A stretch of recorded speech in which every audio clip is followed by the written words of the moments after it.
ನಮ್ಮ ಬಿಡದಿಗೆ ಸೇರಿದಂಥ ಶಾಸಕರು ಮಾಗಡಿ ಶಾಸಕರಾದಂಥ ಬಾಲಕೃಷ್ಣರವರೇ,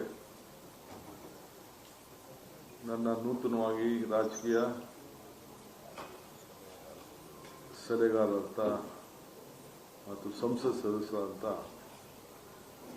ಜಿ.ಸಿ. ಚಂದ್ರಶೇಖರ್ ಅವರೇ,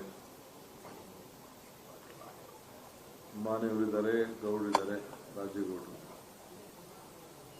ಎಲ್ಲ ನನ್ನ ಮಾಧ್ಯಮ ಸ್ನೇಹಿತರುಗಳು ಮತ್ತು ಕೆಲವೆಲ್ಲ ಅಧಿಕಾರಿಗಳು ಕೂಡ ಇದ್ದಾರೆ.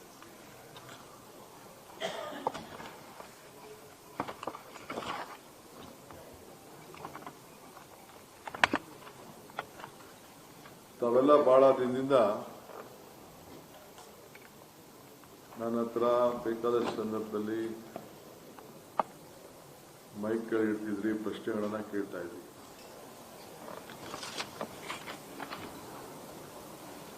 ಬಿಡದಿ ಯೋಜನೆ ಬಗ್ಗೆ, ಬಿಡದಿ ಟೌನ್ಶಿಪ್ ಬಗ್ಗೆ ಗೌರವಾನ್ವಿತ ಈ ದೇಶದ ಮಾಜಿ ಪ್ರಧಾನಮಂತ್ರಿಗಳು ನನಗೆ ಪತ್ರವನ್ನು ಬರೆದಿದ್ದಾರೆ.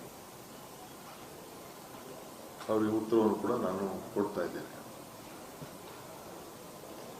ಅವರ ಮನವಿ ಕೂಡ ನಾನು ಸಂಪೂರ್ಣವಾಗಿ ನೋಡಿದ್ದೇನೆ.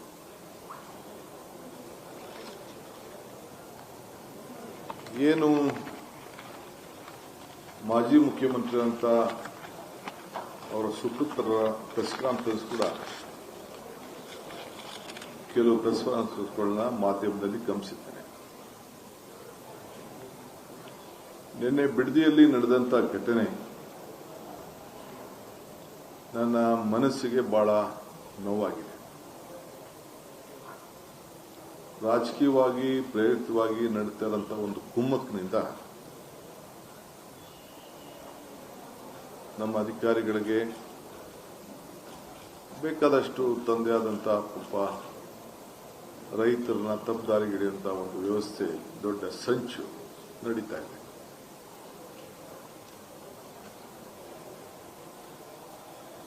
ಎಲ್ಲರ ಮನಸ್ಸಿಗೆ ನೋವುಂಟು ಮಾಡೋದು ನನ್ನ ಅಭಿಲಾಷೆ ಆಗಲಿ, ನನಗಿಷ್ಟ ಇಲ್ಲ. ಇದು ಈ ಯೋಜನೆ ನನ್ನ ಕನಸಿನ ಪ್ರಾಜೆಕ್ಟ್ ಅಲ್ಲ. ಇದು ಯಾವತ್ತೂ ಕೂಡ ನಾನು ನನ್ನ ಕನಸಿನ ಯೋಜನೆ ಈ ಬಿಡದಿ ಟೌನ್ಶಿಪ್ ಅಂತ ನಾನು ಹೇಳೇ ಇಲ್ಲ. ನಾನು ಇದಕ್ಕೆ ಫೌಂಡೇಶನ್ ಹಾಕಿಲ್ಲ. ಏನು ನಮ್ಮ ಹಿರಿಯರು, ರೈತ ಬಂಧು ಹೋರಾಟಗಾರರು, ಅವರು ಏನು ಈ ರಾಜ್ಯಕ್ಕೆ ಮಾರ್ಗದರ್ಶನ ಕೊಟ್ಟರು,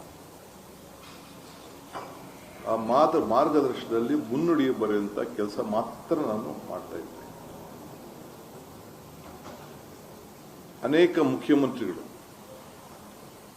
ಇಂಡಸ್ಟ್ರೀಸ್ ಮಿನಿಸ್ಟರ್ ಏನು ತೀರ್ಮಾನಗಳನ್ನು ಮಾಡ್ಕೊಂಡು ಬಂದರು, ಅದನ್ನ ನಾನು ಮುಂದುವರಿಸಿ ಅಂತ ಹೇಳಿದ್ದೇನೆ. ನನಗೆ,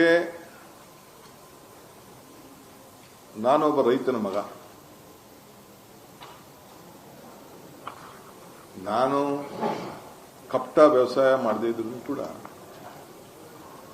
ಒಟ್ಟಿನಲ್ಲಿ ನಾನೊಬ್ಬ ರೈತನ ಮಗ. ಭೂಮಿ, ರೈತನ ಬದುಕಿನ ಬಗ್ಗೆ, ಅವನ ಶ್ರಮದ ಬಗ್ಗೆ ನನಗೆ ಆದಂತ ವೈಯಕ್ತಿಕವಾದಂತ ಅನುಭವ ಇದೆ. ನಾನು ಸಿಎಂ ಆಗಿರೋದು ಪಾಪ ಕೆಲವರಿಗೆ ತಡ್ಕೊಳಕ್ ಸಾಧ್ಯನೇ ಆಗ್ತಾ ಇಲ್ಲ, ನಿದ್ರೆ ಬರ್ತಾ ಇಲ್ಲ. ಈ ರಾಜ್ಯದ ಅಭಿವೃದ್ಧಿ, ಜನ ತೋರಿಸಿರಂತ ಪ್ರೀತಿ ಸಹಿಸಕ್ ಆಗ್ತಾ ಇಲ್ಲ. ನನ್ನ ಜೈಲಿಗೆ ಕಳಿಸಬೇಕು, ಜೈಲಿಗೆ ಹೋಗೋದಕ್ಕೆ ಎಷ್ಟು ವರ್ಷಗಳಿಂದ ಸಂಚುಗಳು ನಡೀತು ಅನ್ನೋದು ಕೂಡ ನಾನು ಇನ್ನೊಂದು ದಿನ ನಿಮಗೆ ವಿವರಿಸಿ ನಾನು ತಿಳಿಸ್ತಾ ಇದ್ದೇನೆ. ಈಗೂ ಕೂಡ ಮಾಧ್ಯಮದಲ್ಲಿ ನಾನು ನೋಡ್ತಾ ಇದ್ದೆ, ಇವತ್ತು DKC ಜೈಲಿಗೆ ಹೋಗುವ ದಿನ ಬಂದೇ ಬರ್ತದೆ ಅಂತ ಹೇಳಿ ನಮ್ಮ ಕುಮಾರಣ್ಣವರು, HDK ಅಂದ್ರೆ ಕುಮಾರಣ್ಣವರು,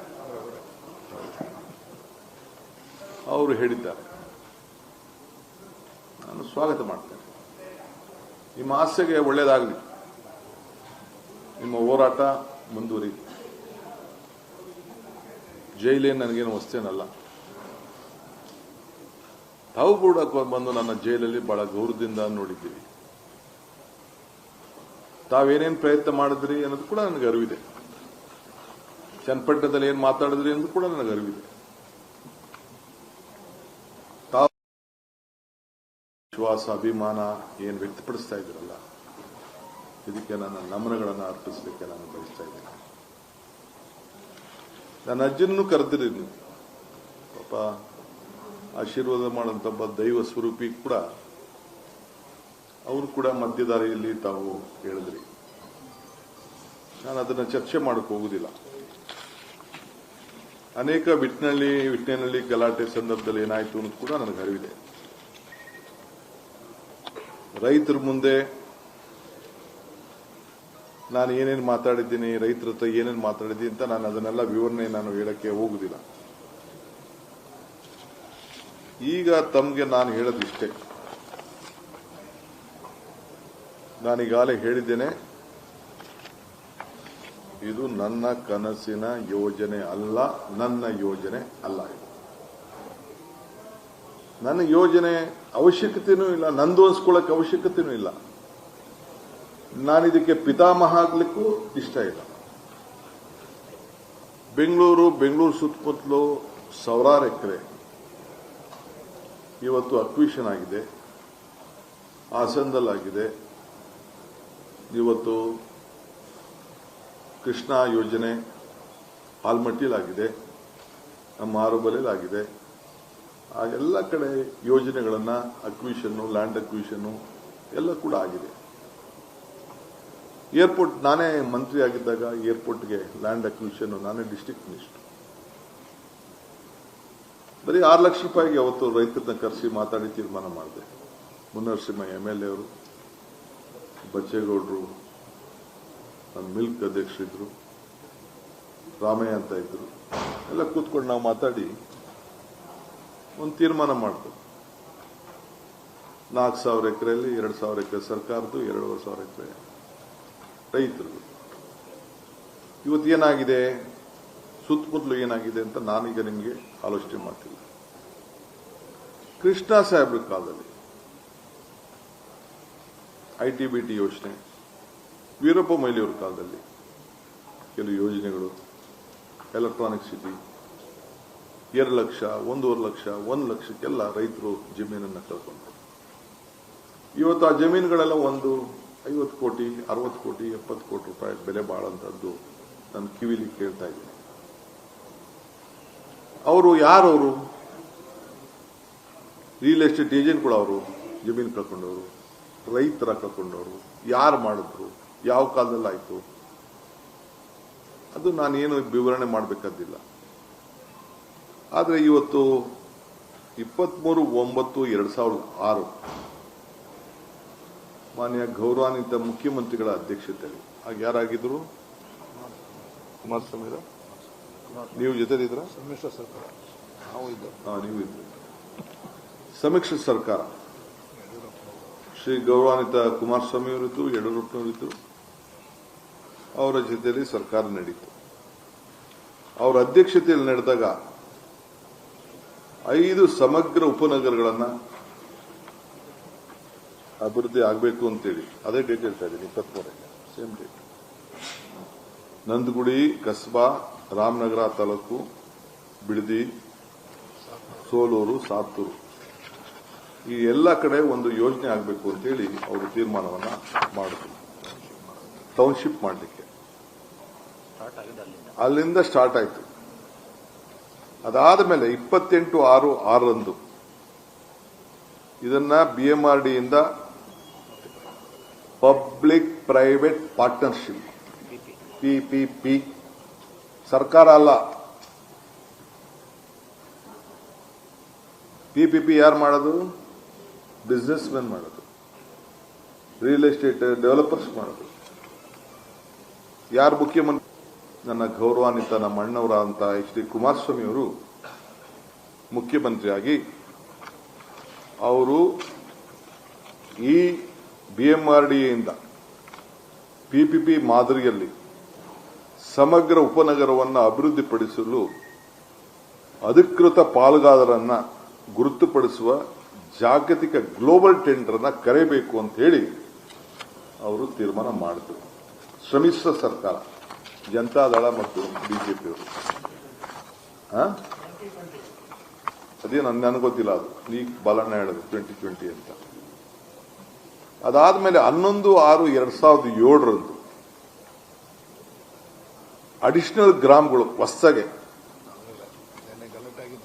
ಎಲ್ಲಿ ನಿನ್ನೆ ಗಲಾಟೆ ಆಗಿದೆಲ್ಲ ಆ ಜಾಗನ ಮರಂಡಳ್ಳಿ, ಮಂಡ್ಲಹಳ್ಳಿ,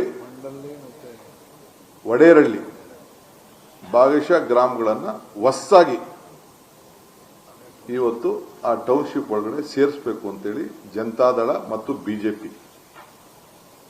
ಆಗ ಗೌರವಾನ್ವಿತ ಅಶೋಕ್ರವರು ಸಚಿವರಾಗಿದ್ದರು, ಸಮ್ಮಿಶ್ರ ಸರ್ಕಾರ ಕೂಡ ಇತ್ತು. ಗೌರವಾನ್ವಿತ HD ಕುಮಾರಸ್ವಾಮಿ ಅವರು ಈ ರಾಜ್ಯದ ಮುಖ್ಯಮಂತ್ರಿಯಾಗಿ ನಾನು ಕೂತಿರುವಂತಹ ಜಾಗದಲ್ಲಿ ಅವರು ಕೂತ್ಕೊಂಡಿದ್ದರು. ಸೊ ತಿರ್ಗಾ 2010ಕ್ಕೆ ಬಂತು. ಆ ಸಂದರ್ಭದಲ್ಲೂ ಕೂಡ ಯಡಿಯೂರಪ್ಪನವರು ತಿರ್ಗಾ ಒಂದು ಸಮಗ್ರವಾದ ಉಪನಗರ ಯೋಜನೆಯನ್ನ ಮುಂದುವರಿಸಬೇಕು ಅಂತೇಳಿ 2ನೇ ಬಾರಿಗೆ ಗ್ಲೋಬಲ್ ಟೆಂಡರ್ ಅನ್ನ ಕರೆದು PPP ಮಾಡಲಲ್ಲಿ ಅವರು ಕೂಡ ಆಹ್ವಾನವನ್ನ ಕೊಟ್ಟರು. ಆಗ ಕೂಡ ಅಶೋಕ್ರವರು ಸಚಿವರಾಗಿದ್ದರು, ಅವರು ಕೂಡ ಅದಕ್ಕೆ ಸಚಿವರಾಗಿದ್ದರು. ಅದಾದ ಮೇಲೆ ನಾನು ಹೇಳೋದು,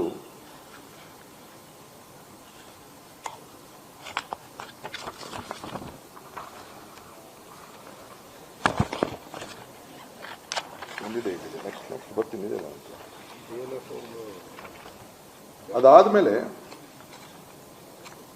29/11/2006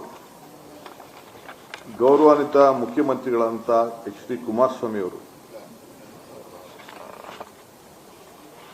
ಸ್ವಲ್ಪ ಕಣ್ಣು ಮಂಜಾಗ್ಬಿಟ್ಟಿದ್ದಾರೆ.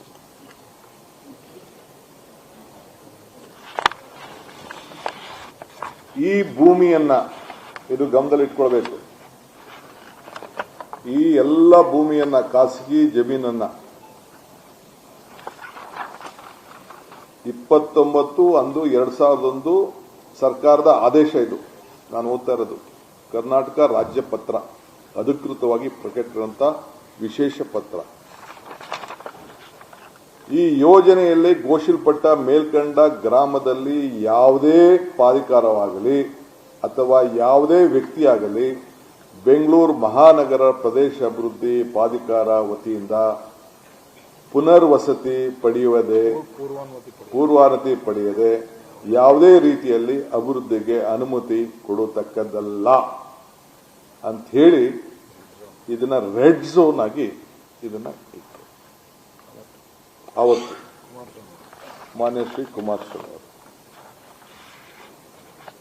ಇದರಲ್ಲದೆ ಈ ಭೂಮಿಗಳಲ್ಲಿ ಗ್ರಾಮ ಠಾಣಾ ಪ್ರದೇಶದಲ್ಲಿ ಕೂಡ ಹಳ್ಳಿಗಳನ್ನು ಕೂಡ ವಸತಿ ವಾಣಿಜ್ಯ ಆಸ್ತಿಗಳನ್ನು ಕೂಡ ನಗದು ನೀಡುವ ಪರಿಹಾರ ಕೂಡ ಘೋಷಣೆ ಮಾಡಿ ಆ ಹಳ್ಳಿಗಳ ಮನೆಗಳನ್ನು ಕೂಡ ಯಾರು ಬದುಕನ್ನ ಕಟ್ಟಿಕೊಂಡಿದ್ದಾರೆ, ಯಾರು ತಲೆತಾಲೆಯಿಂದ ಅಲ್ಲಿದ್ದಾರೆ, ಆ ಮನೆಗಳನ್ನ ಸೇರಿ ಅವನ್ನ ಒಕ್ಕಲೆಬ್ಬಿಸಲಿಕ್ಕೆ ಆದೇಶವನ್ನ ಹೊರಡಿಸಿತ್ತು.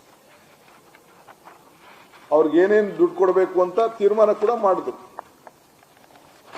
600 ಅಡಿ ಮನೆ ಇದ್ರೆ 9,000 ಅಡಿ ಕೊಡಬಹುದು, 600 ಚದರ ಇಂದ 9,000 ಇದ್ರೆ 1,200 ಅಡಿ ಕೊಡಬೇಕು. ಸೊ ಹಂಗಂತ ಹೇಳಿ ಅವ್ರದೇ ಆದಂತ ವಿವರಗಳನ್ನು ಕೊಟ್ಟು 2400 ಅಡಿ ಮೇಲಿರುವಂತಹ ನಿವೇಶನ ಮನೆ ಇದ್ರೆ ಅವ್ರಿಗೆ 3000 ಕೊಡ್ಬೋದು ಅಂತೇಳಿ ಅವರೇ ತೀರ್ಮಾನ ಕೂಡ ಮಾಡಿದ್ರು.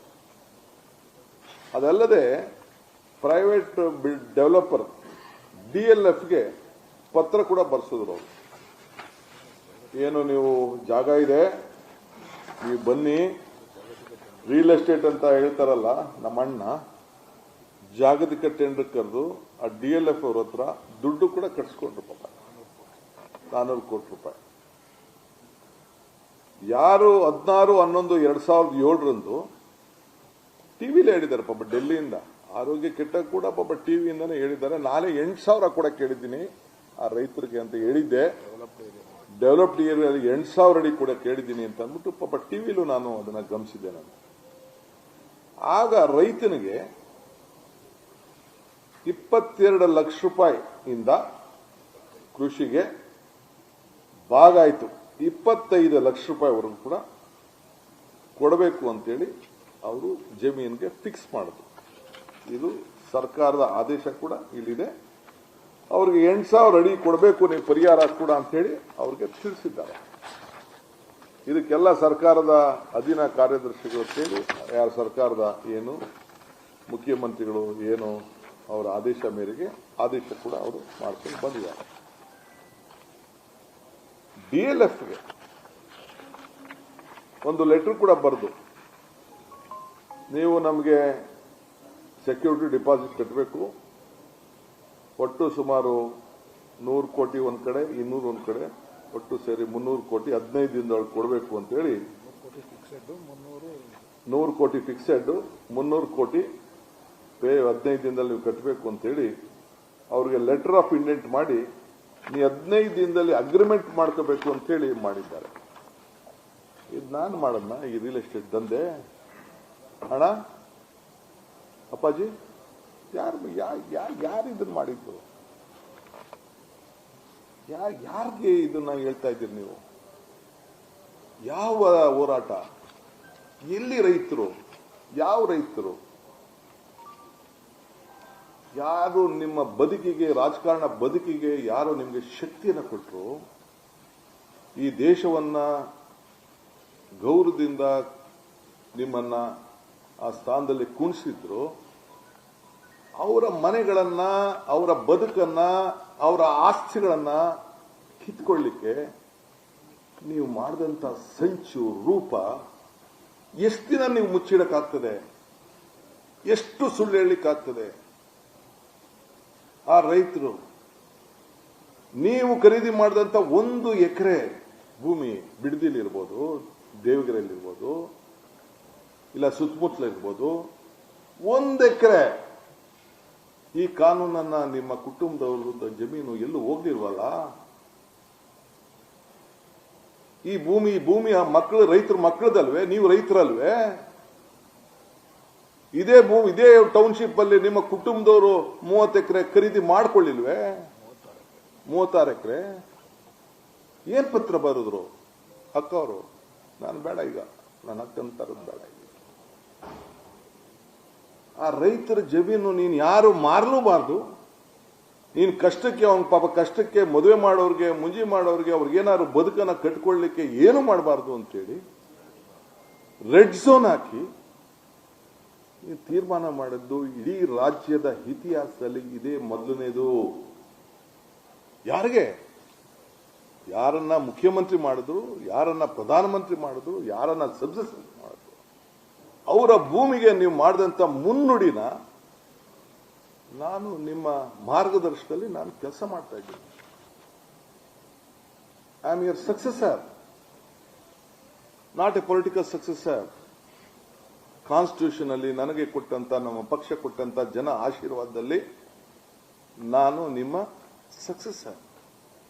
ನೀವೇನ್ ತೀರ್ಮಾನ ಮಾಡಿದಿರಿ, ನಿಮ್ಮ ತೀರ್ಮಾನಕ್ಕೆ ನಾನು ಬದ್ಧನಾಗಿದ್ದೇನೆ.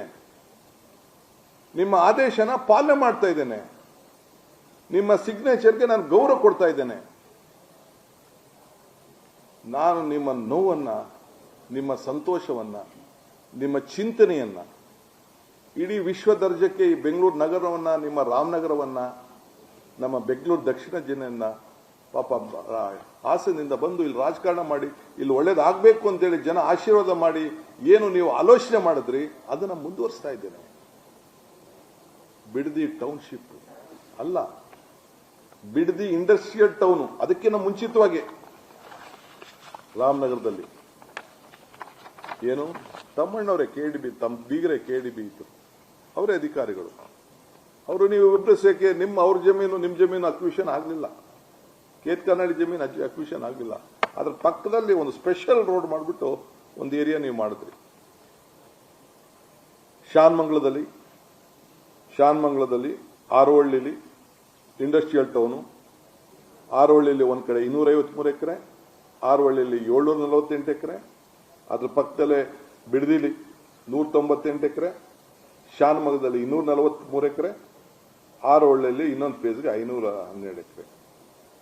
ಎಷ್ಟು ಕೊಟ್ರಿ ಕಾಂಪೋಸಿಷನ್? 6.5 ಲಕ್ಷ, 16 ಲಕ್ಷ, 25 ಲಕ್ಷ, 40 ಲಕ್ಷ, 40 ಲಕ್ಷ. ಈಗ ಮೊನ್ನೆ ಲಾಸ್ಟ್ ಫೇಸ್ ಅಲ್ಲಿ 1 ಕೋಟಿ ರೂಪಾಯಿ ಕೊಟ್ಟರು. ಯಾರ ಸರ್ಕಾರ ಆಯ್ತು ಇದು?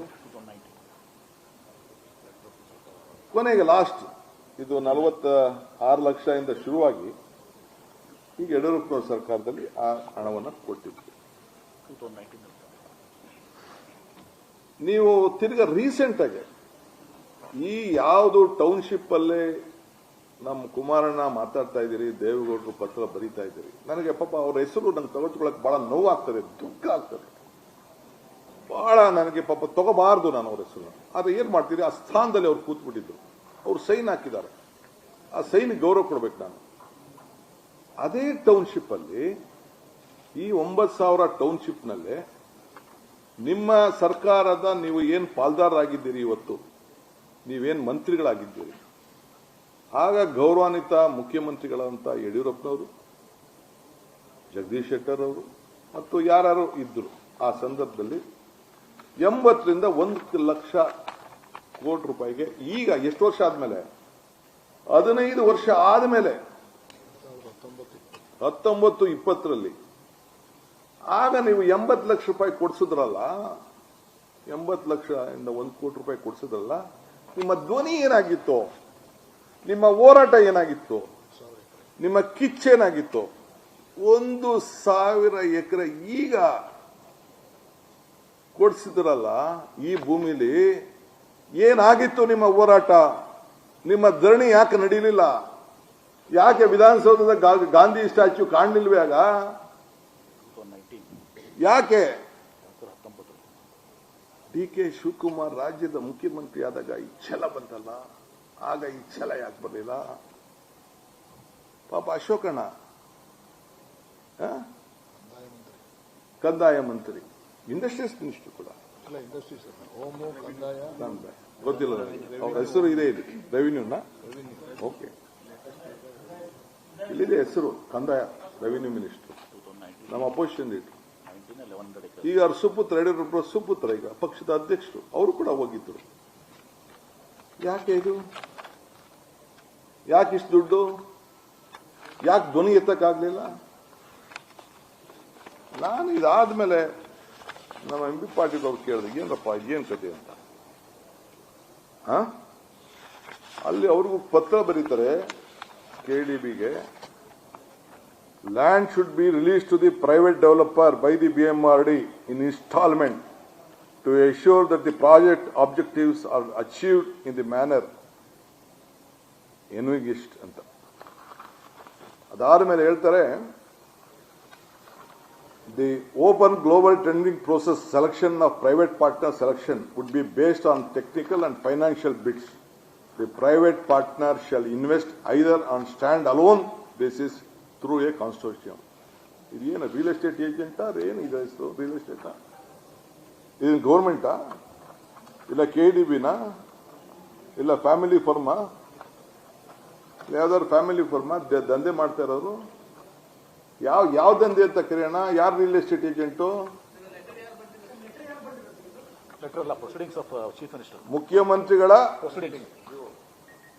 ಪ್ರೊಸೀಡಿಂಗ್ಸ್ ಸೈನ್ಡ್ ಬೈ ನಮ್ಮಣ್ಣ.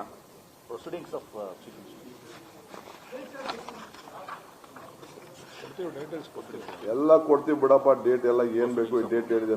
23/9/2006.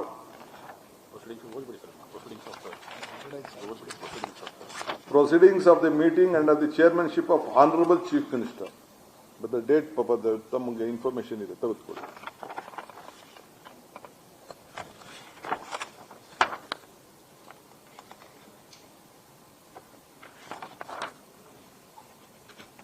ಅದಾದ್ಮೇಲೆ 2019 ಆದ್ಮೇಲೆ ನಮ್ಮ ಮುಖ್ಯಮಂತ್ರಿಗಳಾಗಿದ್ದಂಥ ಯಡಿಯೂರಪ್ಪನವರು ಕೂಡ 2019ರಲ್ಲಿ ಆಗ 21 ಇರ್ತಾರೆ. ಆಗ ಅಶೋಕ್ರವರು ಕೂಡ ಸಚಿವರಾಗಿರ್ತಾರೆ. ರಾಜ್ಯಕ್ಕೆ ಹೊಸ ಬಂಡವಾಳ ಬೆಂಗಳೂರಿಗೆ ಸಮೀಪದಲ್ಲಿ ಹೂಡಿಕೆಯಾಗುವ ಸಾಧ್ಯತೆ ಇರುವುದರಿಂದ ಕೈಗಾರಿಕೆಗಳು, ವಸತಿಗಳು ಮತ್ತು ವಾಣಿಜ್ಯಗಳಿಗಾಗಿ ಹಲವಾರು ಇಂಟಿಗ್ರೇಟೆಡ್ ಟೌನ್ಶಿಪ್ಗಳ ಅವಶ್ಯಕತೆ ಇರುತ್ತದೆ. ಇದಕ್ಕಾಗಿ ಈ 9,000 ಎಕರೆ ಭೂಮಿ ಸೂಕ್ತವಾಗಿರುತ್ತದೆ. ಆದ್ದರಿಂದ ಚೀಫ್ ಸೆಕ್ರೆಟರಿ ಅಧ್ಯಕ್ಷತೆಯಲ್ಲಿ ಒಂದು ಕಮಿಟಿ ಮಾಡಿಬಿಟ್ಟು ರಿಪೋರ್ಟ್ ತರಿಸಿಕೊಂಡು ಆ ಪ್ರದೇಶದ 35% ಕೈಗಾರಿಕೆ, 30% ವಸತಿ, ಉಳಿದ ಭೂಮಿಯನ್ನ ಇತರ ಉದ್ದೇಶಕ್ಕೆ ಮಾಡಬೇಕು ಅಂತೇಳಿ ಅವರಿಗೆ ಆಗ ಅವತ್ತು ಮಾರ್ಗದರ್ಶನವನ್ನು ಕೊಡ್ತಾರೆ. ನಾನು ಜಾಸ್ತಿ ಮಾತಾಡಕ್ ಹೋಗುದಿಲ್ಲ. ಜಾಸ್ತಿ ಪ್ರೆಸ್ ಕಾನ್ಫರೆನ್ಸ್ಗೆ ಪಾಪ ನನಗೆ ಇಷ್ಟ ಇಲ್ಲ. ವಿಧಿ ಇಲ್ಲ, ಹೇಳಲೇಬೇಕು. ನನಗೆ ಪಾಪ ಯಾರು ಬಂದು ಈ ವಯಸ್ಸಲ್ಲಿ ಗಾಂಧಿ ಸ್ಟ್ಯಾಚ್ಯೂ ಮುಂದೆ ಪಾಪ ಯಾರಿಗೆ ಮನಸ್ಸು ನೋಸಕ್ಕೆ ಇಷ್ಟ ಇಲ್ಲ. ಯಾವ ನನ್ನ ತಾಯಿ ಪರಕೆಗೇಟು ನಮ್ಮ ಅಧಿಕಾರಿಗಳು ಹೊಡೆಯೋ ಅವಶ್ಯಕತೆ ಇಲ್ಲ. ನನಗೆ ಬೇಕಾದ್ರೆ ಹೊಡೆಯಲಿ, ನಾನು ಹೊಡೆಸ್ಕೊಳಕ್ ರೆಡಿ ಇದ್ದೀನಿ. ನಂದೇನಾದ್ರು ತಪ್ಪಾಗಿತ್ತು, ನಾನೇನಾದ್ರು ತಪ್ಪು ಮಾಡಿದ್ರೆ, ಅವ್ರ ಬದುಕಿಗೆ ನಾನೇನಾದ್ರು ಕೈ ಹಾಕಿದ್ರೆ ನಾನು ಈ ವಾಸ್ತವಾಂಶ ತಿಳಿಸ್ಬೇಕಲ್ಲ, ಇದನ್ನ ಎಲ್ಲರಿಗೂ ತಿಳಿಸ್ಬೇಕಲ್ಲ. ನಾನು ಹೇಳ್ತಾ ಇದ್ದೀನಿ, ನನ್ನ ರೈತರ, ನನ್ನ ತಾಯಿಂದಿರಿಗೆ ನಿಮ್ಮ ಹತ್ರ ಎಲ್ಲ ಮಾತಾಡಿದ್ದೀನಿ, ನೀವೆಲ್ಲ ಬಂದಿದೆ ನನ್ನ ಹತ್ರ. ನಾನು ಬಲವಂತವಾಗಿ ಯಾವ ಕಾರಣಕ್ಕೂ ನಿಮ್ಮ ಜಮೀನು ತೆಗೆದುಕೊಳ್ಳುವಂತ ಅವಶ್ಯಕತೆ ನಮ್ಮ ಸರ್ಕಾರಕ್ಕಿಲ್ಲ. ಮುಖ್ಯಮಂತ್ರಿಗಳಾದಂತಹ ಗೌರವಾನ್ವಿತ ಕುಮಾರಸ್ವಾಮಿಯವರು, ಯಡಿಯೂರಪ್ಪನವರು ಏನು ಮಾರ್ಗದರ್ಶನವನ್ನು ಕೊಟ್ಟಿದ್ದಾರೆ ಅವೆಲ್ಲ ಮುಂದುವರೆದಂತ ಯೋಜನೆಗಳು. ಇದು ಕಂಟಿನ್ಯೂಷನ್ ಪ್ರೋಸೆಸ್. ಇದು ನಾನಿರ್ಬೋದು, ಇನ್ನೊಬ್ರು ಇರ್ಬೋದು, ಅದನ್ನ ನಾವು ಮುಂದುವರಿಸ್ತಾ ಇದ್ದೇವೆ. ಅದು ಬಿಟ್ರೆ ನಾನು ಇದಕ್ಕೆ ಬಲವಂತ ಮಾಡುವುದಿಲ್ಲ. ಅವರು ರೆಡ್ ಝೋನು, ಗ್ರೀನ್ ಝೋನ್ಗೋ ಒಂದು ಪ್ರೈವೇಟ್ ಆಗಿ ಒಂದು ಸಪರೇಟ್ ಆದೇಶ ಹೊರಡಿಸಿದ್ದಾರೆ. ಅದು ಮುಂದುವರಿತದೆ. ಯಾರು ರೈತರು ಇಲ್ಲ ಪಾಪ ಅವ್ರು ಯಾರು ಮಾರ್ಕೊಳ್ಳಂಗಿಲ್ಲ, ಅವ್ರ ಬದುಕು ಕಟ್ಕೋಬೇಕು, ಅವ್ರ ಕೇರ ನೋಡ್ಕೋಬೇಕು. ಯಾರು ಮಾರ್ಕೋತೀನಿ, ಇಲ್ಲ ನಾನು ಕೊಟ್ಬಿಡ್ತೀನಿ, ನನ್ ದುಡ್ಡು ಕೊಡಿ ಅಂತ ಅಂದ್ರೆ ಈಗಾಗಲೇ ನೋಟಿಫಿಕೇಶನ್ಗಳು ಆಗೋಗಿದೆ. ಯಾರು ಬೇಕಾದ್ರೂ ಹಣ ತೆಗೆದುಕೊಂಡು ಹೋಗ್ಲಿ. ನಾನು ಬಲವಂತ ಮಾಡುವುದಿಲ್ಲ. ಮುಂಚಿತವಾಗಿ ನಾನು ರೈತಗಳ ಹತ್ರ, ಅಧಿಕಾರಿಗಳ ಹತ್ರ ಕರೆದು ಮೀಟಿಂಗ್ ಮಾಡಿದ್ದೀನಿ. ಅವ್ರು ಘೋಷಣೆ ಮಾಡಿದ್ದೀನಿ, 2 ರಿಂದ 2.5, 3 ಕೋಟಿ ರೂಪಾಯಿವರೆಗೂ ಕೊಡಬೇಕು ಅಂತ ರಿಕ್ವೆಸ್ಟ್ ಮಾಡ್ತಾರೆ. ಆಗ್ಲಿ ಅಂತ ಹೇಳಿದ್ದೀನಿ. ಯಾರು ಮುಂದೆ ಬರ್ತಾರೋ, ಯಾರು ಬೇಕೋ ಅವ್ರು ತೆಗೆದುಕೊಂಡು ಹೋಗ್ಲಿ, ಯಾರು ಬೇಡ ಬಲವಂತ ಏನಿಲ್ಲ. ಅವ್ರ ಭೂಮಿ ಅವ್ರು ಇಟ್ಕೊಳ್ಳಿ, ಅವ್ರು ಏನ್ ಬೇಕಾದ್ರೆ. ನಾನು ಹೇಳ್ತೀನಿ ಕೇಳಿ, ಕುಮಾರಣ್ಣ 8,000 ಅಂತ ಹೇಳಿದ್ರು. ನಾನು ಇಲ್ಲ, 50% 9,000 ಚಿಲ್ಲರೆ ಕೊಡಬೇಕು ಅಂತೇಳಿ ರೈತರ ಹತ್ರ ಕನ್ವಿನ್ಸ್ ಮಾಡಿ, ಅವ್ರು ಹೇಳಿದಂತ ಬೆಲೆನ ನಿಗದಿ ಮಾಡಿ, ಯಾವನೋ ಬಂದವನು ಹಾಕೊಳ್ಳಿ ಬಂಡವಾಳ ಅಂತೇಳಿ ಮಾಡಿ ತೀರ್ಮಾನ ಮಾಡಿ ಈಗಾಗಲೇ ದುಡ್ಡುಗಳ ತೆಗೆದುಕೊಂಡು ಹೋಗಿದ್ದಾರೆ. ಸೊ ಯಾರು ಬರ್ತಾರೆ ಅವ್ರಿಗೆ ಸ್ವಯಂ ಇಚ್ಛೆಯಿಂದ. ನಾನು ನೈಸ್ದು, ಏರ್ಪೋರ್ಟ್, ಇರಿಗೇಷನ್ ಎಲ್ಲ ನಾನು ಬೇರೆ ಸಂದರ್ಭದಲ್ಲಿ ನಾನು ಮಾತಾಡ್ತೀನಿ. ಅದೆಲ್ಲ ನಾನು ಮಾತಾಡೋಕೆ ಹೋಗುದಿಲ್ಲ, ಬೇರೆ ವಿಚಾರ. ಇಲ್ಲೇನೆ ಒಟ್ಟು ಯಾರ ಆಸ್ತಿ ಕೂಡ ನಾವು ಬಲವಂತವಾಗಿ ನಾನು ತೆಗೆದುಕೊಳ್ಳುವಂತ ಅವಶ್ಯಕತೆ ಇಲ್ಲ. ಅವರು ನೆಮ್ಮದಿಯಾಗಿರ್ಬೋದು. ಯಾರು ದಣು ತೆಗೆದುಕೋಬೇಕಾಗಿಲ್ಲ, ಯಾವ ಸ್ಟ್ರೈಕು ಬೇಡ. ನಿಮ್ಗೇನೋ ಆಸೆ ಇದ್ರೆ ನನ್ನ ಮೇಲೆ ಏನ್ ಬೇಕಾದ್ರೂ ನಿಮ್ಮ ಪ್ರಯೋಗಗಳು ಮಾಡಲಿ. ಏನೇನ್ ಬೇಕೋ ಪ್ರಯೋಗ ನಡೀತಾ ಇದೆ. ಕೇಸು, ಲಾಯರು, ಕೌಂಟರ್ ಕೇಸು, ಮತ್ತೊಂದು ಜೈಲಿಗೆ ಕಳಿಸುವಂತ ಸಮೀಪ ಬರ್ತಾ ಇದೆ. ರೆಡಿ ಇದೀನಿ ಕುಮಾರಣ್ಣ, ಯು ಆರ್ ಮೈ ಬ್ರದರ್. ನೀನು ನನಗೆ ಜೈಲ್ ಕಳಿಸ್ಬೇಕು ಅಂತ ಆಯ್ತು, ನೀನು ಆಶೀರ್ವಾದ ಮಾಡು. ಕೃಷ್ಣ ಜನ್ಮಸ್ಥಳದಲ್ಲೂ ನಾನು ನೀನು ಕೂಡ ಬಂದು ನಾನು ಭೇಟಿ ಮಾಡಿದ್ದೆ. DK's cautions against forced acquisition, land deal, non land deal ಅಂತೆ. You will be in jail for his misdeeds. I welcome you. You have good advocates. ನಿಮ್ದು ನಿಮ್ಮ ದೊಡ್ಡ ಕಮ್ಮನ, ಇನ್ನೊಬ್ಬ ದೊಡ್ಡಣ್ಣ ಎಲ್ಲ ನನಗೆ ಆಗ್ತಾ ಇದೆ, ನನಗೆಲ್ಲ ಪಾಪ ಗೊತ್ತಿದೆ. ನಿಮ್ಮ ಪ್ರಯತ್ನ, ನಿಮ್ಮ ಹೋರಾಟ, ನಿಮ್ಮ ಶ್ರಮ ಏನು, ಬೇರೆ ಬೇರೆ ನಾಯಕರುಗಳು ಯಾರು ಬೆಳಿಬಾರ್ದು ಅಂತ ಹೇಳಿ ನಿಮ್ದೇನು ಇದೆಯಲ್ಲ ಎಲ್ಲ ನನಗೆ ಹರಿವಿದೆ. ಆದರೆ ನಿಮ್ಮ ಹಿರಿತನಕ್ಕೆ ನಾನು ನಿಮ್ಮ ನಮಸ್ಕಾರ ಹೇಳಬೇಕಾದ ನನ್ನ ಧರ್ಮ. ಸೊ ಅದನ್ನ ನಾನು ಗೌರವವನ್ನು ಕೊಡೋದನ್ನ ನೀವು ಸ್ವೀಕಾರ ಮಾಡಕ್ ಆಗ್ಲಿಲ್ಲ ಅಂದ್ರೆ ಅದು ನಿಮ್ ಪಾಡು, ನಿಮ್ ಬಿಟ್ಟಿದ್ದು. ಆದ್ರೆ ನಾನು ಯಾರಿಗೂ ಕೂಡ ಕೆಟ್ಟದನ್ನ ಬಯಸೋನಲ್ಲ, ನಿಮ್ಗೂ ಕೂಡ ಕೆಟ್ಟದನ್ನ ಬಯಸುವುದಿಲ್ಲ. ನನಗೇನ್ ನೀವು ಜೈಲು ಕಳಿಸ್ಬೇಕು ಅಂತ ತಾವು ಸಂಕಲ್ಪ ಮಾಡಿದ್ದೀರಿ, ಬೇಕಾದ್ರೆ ಮುಂದುವರಿರಿ. ಆ ಜೈಲಿಗೆ ಹೋಗಿ ಬಂದೇ ಈ ರಾಜ್ಯದ ಮುಖ್ಯಮಂತ್ರಿ ಆಗಿ ನಾ ಇಲ್ಲಿ ಕೂತಿದ್ದೀನಿ. ಜೈಲಲ್ಲಿದ್ದಾಗ ಜನ ಯಾವ ರೀತಿ ಈಚೆ ಬಂದ್ರು, ಯಾವ ರೀತಿ ನನ್ನ ಪರವಾಗಿ ನಿಂತ್ಕೊಂಡ್ರು, ಏನೇನಾಯ್ತು ಅಂತ ಕೂಡ ನಾನು ಕಣ್ಣಲ್ಲಿ ಆ ದೃಶ್ಯಗಳನ್ನು ನಾನು ನೋಡಿದ್ದೇನೆ. ಆ ಜೈಲಿಗೆ ಕಳಿಸಿದಂತ ಕೇಸು ಕೇವಲ 2 ವರ್ಷದಲ್ಲೇ ಪಾಪ ಸುಪ್ರೀಂ ಕೋರ್ಟ್ ಅವರ ಪಾದಗಳಿಗೆ ನನ್ನ ಸಾಷ್ಟಾಂಗ ನಮಸ್ಕಾರಗಳು. ವಜಾ ಮಾಡಿದ್ದಾರೆ, ಡಿಸ್ಮಿಸ್ ಮಾಡಿದ್ದಾರೆ. ಇರ್ಲಿ, ನೋವು ಅನುಭವಿಸೋ ನಾನು ಆ ಕೋಣೆಯಲ್ಲಿ ಏನ್ ಅನುಭವಿಸಿದೆ, ನನ್ನ ಕುಟುಂಬ ಏನ್ ಅನುಭವಿಸ್ತು, ನನಗೋಸ್ಕರ ನನ್ನ ತಾಯಿಂದಿರು, ಇಡೀ ರಾಜ್ಯದ ನನ್ನ ತಾಯಿಂದಿರು, ಯುವಕರು, ಹಿರಿಯರು ಕಣ್ಣಲ್ಲಿ ನೀರಾಕಿ ಪ್ರಾರ್ಥನೆ ಮಾಡಿ ನನ್ನನ್ನ ಜೈಲಿಂದ ಕರ್ಕೊಂಡು ಬಂದರು. ಇವತ್ತು ಈ ಸ್ಥಾನದಲ್ಲಿ ಕುಣಿಸಿದವರು ಅದೇ ನನ್ನ ಮತದಾರರು, ಅದೇ ಈ ರಾಜ್ಯದ ಜನತೆ. ಚುನಾವಣೆ ಮುಂಚಿತವಾಗಿ 136 ಸೀಟ್ ಅಂತ ಹೇಳಿ ನಾನು ನನ್ನ ಆತ್ಮವಿಶ್ವಾಸದಿಂದ, ನನ್ನ ಇಂದಿನ ಶಕ್ತಿ ಹಿಂದೆ ಕೊಟ್ಟಂತ ಪ್ರೇರಣೆಯಿಂದ ಇವತ್ತು ಜನರಿಗೆ ನಾನು ಕೇಳ್ಕೊಂಡೆ. ನಿಜ, ರಾಮನಗರಕ್ಕೆ ಹೋದೆ, ಬಿಡದಿಗೆ ಹೋದೆ, ಚನ್ನಪಟ್ಟಣಕ್ಕೆ ಹೋದೆ, ಕನಕಪುರಕ್ಕೆ ಹೋದೆ, ಎಲ್ಲ ಕಡೆ ಹೋದೆ. ನನಗೆ ಪೆನ್ನು ಪೇಪರ್ ಕೊಡಿ ಅಂತ ಹೇಳಿದೆ. ಈ ಪೆನ್ನು ಪೇಪರು ಈ ರಾಜ್ಯದ ಜನತೆಗೆ ಸೀಮಿತವಾಗಿರ್ತದೆ, ರಾಜ್ಯದ ಜನತೆಗೆ ಬದುಕಿಗೆ ಸೀಮಿತವಾಗಿರ್ತದೆ. ಯಾರಿಗೂ ಕೂಡ ತೊಂದರೆ ಕೊಡುವಂತ ಪ್ರಶ್ನೆ ಈ ಪೆನ್ನು ಪೇಪರ್ ಇಂದ ಬರುವುದಿಲ್ಲ. ನನ್ನ ಜೀವ ಇರೋವರೆಗೂ ಕೂಡ ದೇವರು ನನಗೇನು ಕೊಟ್ಟಿದ್ದಾನೋ ನನಗೆ ಸಾಕು. ನನ್ನ ಕುಟುಂಬಕ್ಕೆ ಏನು ನಮ್ಮ ನಿರ್ಧಾರ ಮಾಡ್ಕೊಳ್ಳೋ ಶಕ್ತಿ ನನ್ನ ಕುಟುಂಬದವರಿದೆ.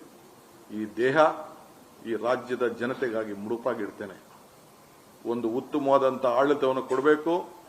ಈ ರಾಜ್ಯದಲ್ಲಿ ಒಂದು ಸಾಕ್ಷಿ ಗುಡ್ಡೆಯನ್ನು ಬಿಡಬೇಕು.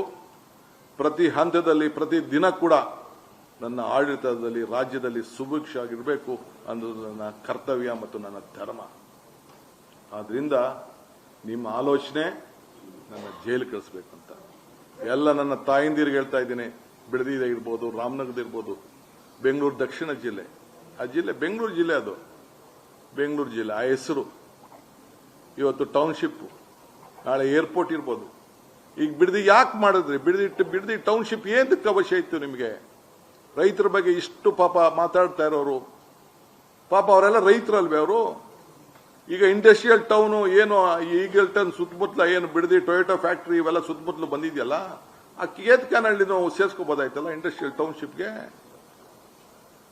ದೇವಗೆರೆಗೂ ಸೇರ್ಸ್ಕೋಬೋದಾಯ್ತಲ್ಲ, ಎಲ್ಲ ಕಡೆ ಸೇರ್ಸ್ಕೋಬೋದಾಯ್ತಲ್ಲ, ಯಾಕೆ ಸೇರಿಸಲಿಲ್ಲ?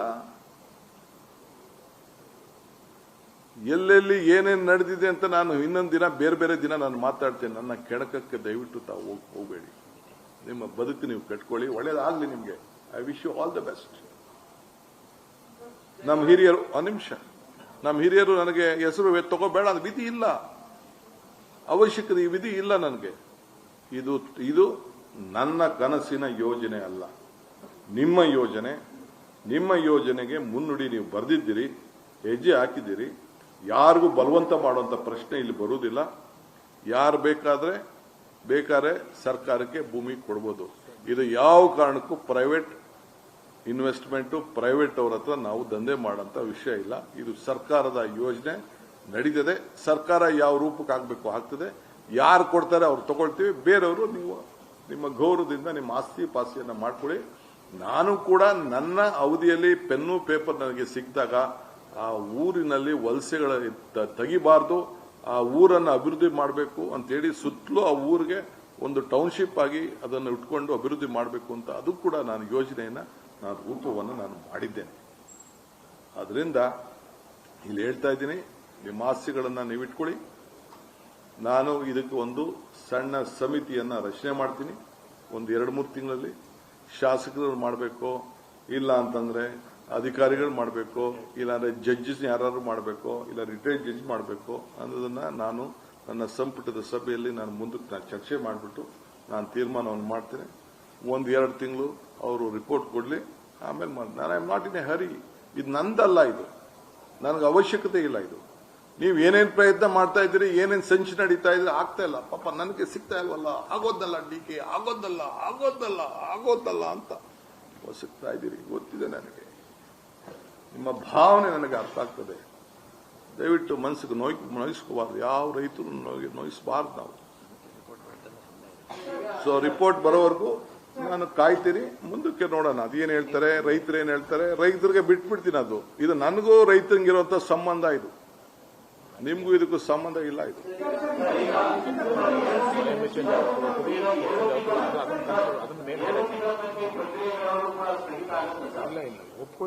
ನೋಡಪ್ಪ, ಸ್ವ ಇಚ್ಛೆಯಿಂದ ಯಾರಿಗೆ ಆಸ್ತಿ ನಮಗೆ ಇದು ಝೋನಿಂಗ್ ಇದೆ, ನಮ್ಗೆ ಬೇಕು, ದುಡ್ಡು ಬೇಕು ಅಂತ ಹೇಳ್ತಾರೆ, ಅವ್ರಿಗೆ ಕೊಡ್ತೀವಿ.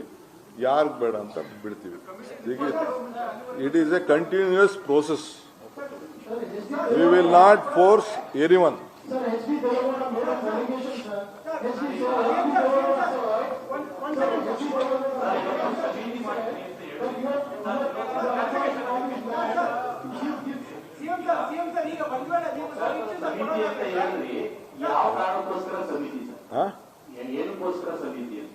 ಕೆಲವೆಲ್ಲ ಏನೇನೋ ಹೇಳಿದಾರಲ್ಲ, ರೈತರ ಕಷ್ಟ ಸುಖ ಕೇಳಬೇಕು, ಅವ್ರ ಅಭಿಪ್ರಾಯ ಕೇಳಬೇಕು, ಅವ್ರ ಭಾವನೆ ಕೇಳಬೇಕು. What is the legal point? What is the legal point is also very important. ಬಹಳ ಜನ ಚೀಫ್ ಮಿನಿಸ್ಟರ್ಗಳು ಪಾಪ ಏನೇನೋ ಇಂಥಗಳು ತೀರ್ಮಾನವನ್ನು ಮಾಡಿ ತೊಂದರೆಗಳನ್ನು ಅನುಭವಿಸಿದ್ದಾರೆ. ನನಗೆ ಅನುಭವಿಸ್ತಾರೆ ಇಲ್ಲ, ಇದು ಬೇಕೋ ಬ್ಯಾಡವೋ ಏನು ಲೀಗಲ್ ಪಾಯಿಂಟ್ ಇವೆಲ್ಲ ನೋಡ್ಬೇಕಲ್ಲಪ್ಪ. ನನಗೇನೋ ಅಷ್ಟು ಬುದ್ಧಿ ಇಲ್ಲ, ಅಷ್ಟು ತಿಳುವಳಿಕೆ ಇಲ್ಲ. ಅಟ್ಲೀಸ್ಟ್ 4-6 ಜನ ಚರ್ಚೆ ಮಾಡ್ಬೇಕಲ್ಲ, ನಿಮ್ಮಂತವ್ರನ್ನ ಕೇಳಬೇಕಲ್ಲ.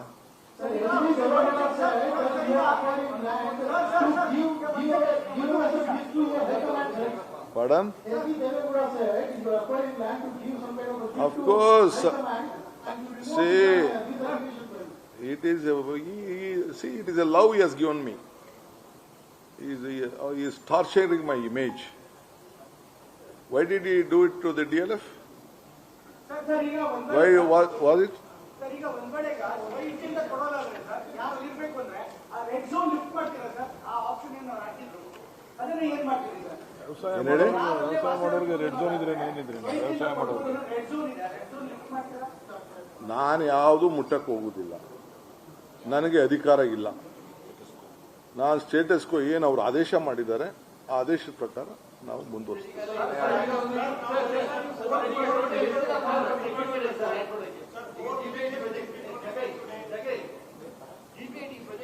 ನಾನು ನಮ್ಮ ರೈತರಿಗೆ ನಿಮ್ಮ ಬದುಕನ್ನ ನೀವು ಕಟ್ಕೊಳ್ಳಿ, ನಂದು ಯಾವ ತರದ ಅಭ್ಯಂತರ ಇಲ್ಲ.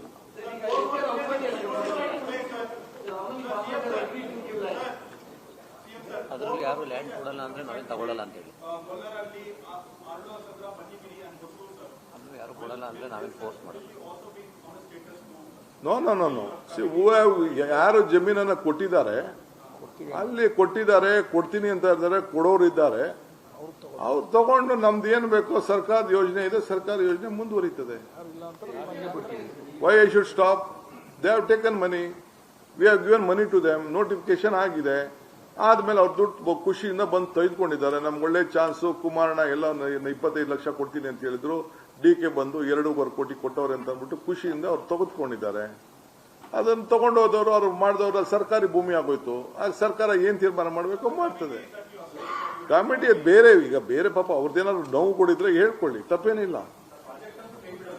ಏನು ಸಿ ಹೌ ಕ್ಯಾನ್ ನಾನ್ ಯಾಕಪ್ಪ ಇದನ್ನ ಡಿನೋಟಿಫೈ ಮತ್ತೊಂದಕ್ಕೆಲ್ಲ ಯಾಕೆ ಹೋಗ್ಲಿ ನಾನು? ಹೌ ಕ್ಯಾನ್ ಈಗ ಎಷ್ಟೋ ಜನ ಈಗ 75% ಈಗ ಒಂದೇ ಹಳ್ಳಿಲಿ ಈಗ ಆಲ್ರೆಡಿ 75% ತೆಗೆದುಕೊಂಡಿದ್ದಾರೆ, ಕೆಲವು ಕಡೆ 50% ತೆಗೆದುಕೊಳ್ತಾರೆ. ಈಗ ನೋಟಿಫಿಕೇಶನ್ ಆದ್ಮೇಲೆ ಮುಂದಕ್ಕೆ ತಗೊಂಡು ಹೋಗ್ಬೋದು, ಕೆಲವು 60% ತಗೊಂಡಿದ್ದಾರೆ. ಅದನ್ನ ನಾನು ಬಿಟ್ಬಿಟ್ಟು ದುಡ್ಡು ಅವ್ರು ಈಸ್ಕೊಬಿಟ್ಟು ಆದ್ಮೇಲೆ ಕೊನೆಗೆ ವ್ಯವಸಾಯ ಮಾಡಕ್ ಬಿಡಕ್ಕಾಗ್ತದಾ? ರಿಪೋರ್ಟ್ ಬಂದು ತೀರ್ಮಾನ ಮಾಡ್ತೀವಿ ಅಂತ ಹೇಳಿ ರಿಪೋರ್ಟ್ ಬರೋ ತನಕ ಯಾರು ಏನು ಮಾತಾಡೋದಿಲ್ಲ ಅಂತ ಹೇಳಿ. ಖಂಡಿತ ಟ್ರಾನ್ಸ್ಪರೆಂಟ್ ಆಗಿ ಎಲ್ಲ ಡಿಸ್ಕೋಸ್ ಮಾಡ್ತೀವಿ. ರೈತರ ಸಮೇತ ಯಾರು ಎಷ್ಟೆಷ್ಟು ದುಡ್ಡು ತೆಗೆದುಕೊಂಡೋದ್ರು, ಮಾಲ್ಕಿ ಎಷ್ಟು ತೆಗೆದುಕೊಂಡೋದ್ರು, ಏನ್ ತೆಗೆದುಕೊಂಡೋದ್ರು ಅಂತ ಎಲ್ಲ ಕಂಪ್ಲೀಟ್ ಇದೇನು ಯಾರು ಮುಚ್ಚಿಡಕ್ಕಾಗಲ್ಲ. ಪ್ರತಿಯೊಂದು including drone survey, lidar survey, ಬೇರೆ ಸರ್ವೆ ಎಲ್ಲ ಮಾಡಿಸ್ತೀವಿ. ಯಾರೆಲ್ಲ ಡಿಸ್ಕೋಸ್ ಮಾಡ್ತೀವಿ. ಹೆಂಗೆ ಇದನ್ನ ಯಾವುದು ಮುಚ್ಚುವೆ, ನಿಮ್ಗೂ ಏನ್ ಬೇಕಾದ್ರೂ ದಾಖಲೆಗಳು ನೀವು ಕೂಡ ಕೇಳ್ಕೋಬಹುದು, ನಾವು ಡಿಸ್ಕೋಸ್ ಮಾಡ್ತೀವಿ.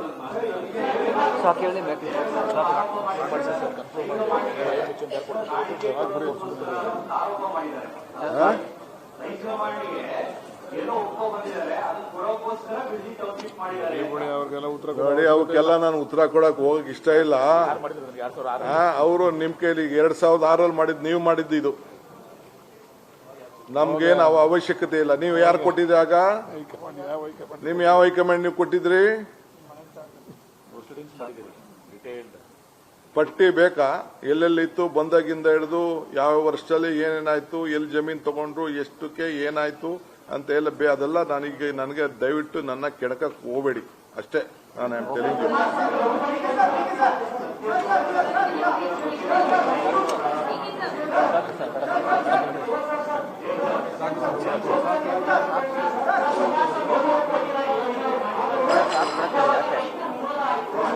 ಸರ್ ಬಿಡಿ ಸರ್ ಸಾಕು. ವಿರೋಧ ಮಾಡೋರ್ದು ಮುಟ್ಟಲ್ಲ ನಾವು ಅಷ್ಟೇ. ರಿಪೋರ್ಟ್ ಬರೋ ತನಕ ನಾನು ಏನ್ ಹೇಳ್ಬೇಕೋ ಹೇಳಿದ್ದೀನಿ. I will wait for the report.